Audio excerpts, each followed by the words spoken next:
उत्पत्ति अध्याय 6। मानव का उत्तरोत्तर पतन। फिर जब पृथ्वी पर मनुष्यों की संख्या बढ़ने लगी और उनके पुत्रियां पैदा हुई, तब परमेश्वर के पुत्रों ने मनुष्य की पुत्रियों को देखा कि वे सुंदर है, और उन्होंने उन्हें अपनी इच्छा के अनुसार अपनी अपनी पत्नियां बना लिया।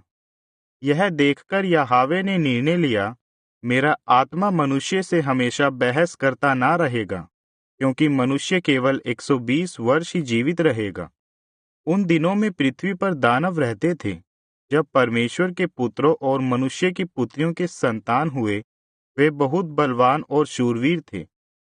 जब यहोवा ने मनुष्यों को देखा कि वे हमेशा बुराई ही करते हैं, कि उन्होंने जो कुछ भी सोचा था या कल्पना की थी वह लगातार और पूरी तरह से बुराई थी, तब यहोवा ने पृथ्वी पर आदम को बनाकर पछताए और मन में अति दुखित हुए। और यहोवा ने सोचा, मैं पृथ्वी पर से मनुष्य को मिटा दूंगा, हर एक मनुष्य, पशु, रेंगते जंतु तथा आकाश के पक्षी, जिनको बनाकर मैं पछताता हूँ। लेकिन नोहा पर यहोवा का अनुग्रह था। नोहा और जल प्रलय। नोहा और उनके परिवार का अभिलेख इस प्रकार है। नोहा एक धर्मी और निर्दोष व्यक्ति थे। वे परमेश्वर के साथ साथ चलते थे। उनके 3 पुत्र थे, शेम, हाम तथा याफेत। परमेश्वर ने देखा कि पृथ्वी पर बहुत बुराई और उपद्रव बढ़ गया है। परमेश्वर ने पृथ्वी को देखा कि वह भ्रष्ट हो गई है, क्योंकि समस्त मानवों ने पृथ्वी पर अपना आचरण भ्रष्ट कर लिया था। इसलिए परमेश्वर ने नोहा से कहा, मैं पूरी पृथ्वी के लोग और जो कुछ भी उसमें है सबको नाश कर दूंगा, क्योंकि उनके कारण पृथ्वी उपद्रव से भर गई है। इसलिए नोहा से यहोवा ने कहा कि तुम अपने लिए गोपेर पेड़ की लकड़ी का एक बड़ा जहाज बनाना। जहाज में कई अलग अलग भाग बनाना और भीतर बाहर उस पर राल लगाना।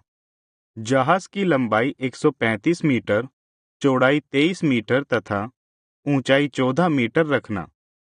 जहाज में एक खिड़की बनाना जो ऊपर की ओर छत से आधा मीटर नीचे होगी। जहाज की एक तरफ दरवाजा रखना। जहाज में पहली, दूसरी तथा तीसरी मंजिलें बनाना, क्योंकि मैं पृथ्वी को जल प्रलय से नाश कर दूंगा और कोई ना बचेगा। सबको जिनमें जीवन की आत्मा है, आकाश के नीचे से मैं नाश करने वाला हूँ। लेकिन मैं तुम्हारे साथ अपनी वाचा बांधूंगा। जहाज में तुम, तुम्हारे पुत्र, तुम्हारी पत्नी तथा तुम्हारी बहुओं सहित प्रवेश करना, और प्रत्येक जीवित प्राणी के 2-2 अर्थात नर एवं मादा को जहाज में ले जाना, ताकि वे तुम्हारे साथ जीवित रह सके। पक्षी भी अपनी अपनी जाति के, पशु अपनी अपनी जाति के, भूमि पर रेंगने वाले जंतु अपनी अपनी जाति के, सभी जातियों के जोड़े जहाज में रखना, ताकि वे जीवित रह सके। और खाने के लिए सब प्रकार का भोजन रखना, जो सबके लिए होगा। नोहा ने वैसा ही किया जैसा परमेश्वर ने उनसे कहा।